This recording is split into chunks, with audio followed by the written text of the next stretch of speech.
Ես իմ առաջին անգամն է նստում եմ այս աթոռին որպես ոստիկանապետ։ Ռոբերտ Ուիլյամը Գլենդերի նոր և առաջին հայազգի ոստիկանապետն է։ Քաղաքային խորհուրդ նորեր առաջ է հաստատել նրա թեկնածությունը, նշանակելով 14 բաժին, տարբեր դիվիզիոններ, մոտ 500 աշխատակից և $150 միլիոն ավելի բյուջե ունեցող ծառայության ղեկավար։ Մեծ պատասխանատվությամբ է ստանձնում հարազատ քաղաքի անվտանգության ապահովումն, ասում է։ Ինչ որ պետք է մեզ, որ քաղաքը ապահով պահենք, արդեն ունենք դրանք վերտալյոտից բռնած, շներից, SWAT թիմից, ուրեմն այդ մի խոսքով full service police department ենք ու շատ busy ենք, շատ գործ կա։ Գլենդերի 21-րդ ոստիկանապետը ծնվել է Իրանում, շատ փոքր տարիքում ընտանիքը տեղափոխվել է Հայաստան, ապրել Մասիս քաղաքում, որտեղից էլ 90-ականներին մեկնել են ԱՄՆ, Կալիֆոռնիա։ Ուիլյամ ազգանունի պատճառով ոմանք կասկածում են, որ հայ է, հպարտությամբ հայտարարում է. հայրն ասորի է, մայրը հայ։ Մեր հայ համայնքը շատ հպարտ են, որ ես դարել եմ առաջի հայ ոստիկանապետ, բայց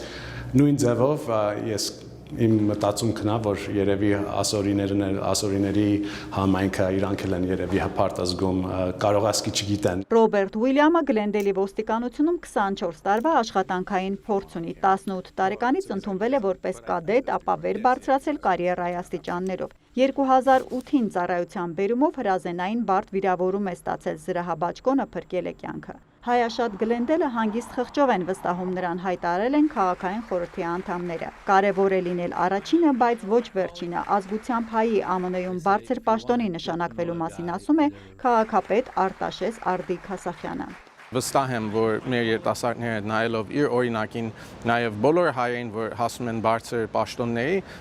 կօգտվեն իրենց աշխատանքի օրինակից եւ հույսով կունենանք շատ ուրիշ հայեր, որ բարձրանան քաղաքում պաշտոնների։ Նոր ոստիկանապետի օրինակը որքանով կոգևորի տեղեհայ երիտասարդությանը ժամանակը ցույց կտա։ Գլենդելը ըստ Ռոբերտ Ուիլյամի բավական խաղաղ քաղաք է հանգիստ բնակչությամբ։ Առաջինն ինչ անելու է մարդկանցից ստացած բողոքների հիման վրա երթևեկությանը շատ ավելի մեծ ուշադրություն դարձնելն է։ Մանավանդ երիտասարդները, որ նոր են սկսում մեքենա քշեն, լավ մեքենաներով մի քիչ արագ են քշում կամ փորձում են իրանց մեքենաները թեստ անեն, իրանց driving ability-ն թեստ անեն, վտանգավոր է դա մեր համար, երևի ամենակարևոր իմ համար, իմ priority-ն է, որ մի քիչ ավելի խիստ լինենք այդ կողմից, որ մարդկանց accountability պահենք, որ դից արագ քշելը, բանը կարմիր լույս անցնելը կամ stop sign-ներին, որ full stop չեն անում, իմ կարծիքով այդ քշելու traffic safety-ն երևի ամենաառաջի բողոքն ենք, որ ստանում բնակիչների։ Պոլիս դառնալ Ռոբերտ Ուիլյամը պարզում է Գլենդելի ավագ դպրոցում սովորելու տարիներին է որոշել, բայց որ մի օր ոստիկանապետի պաշտոնի կհասնի, մտքով չի անցկացրել, անկեղծանում է ծառայության պատի մոտ, որտեղ շուտով նաև իր լուսանկարը կփակցնեն։ Հերմինե Բաղդասարյան, Հակոբ Փափազյան, լուրեր։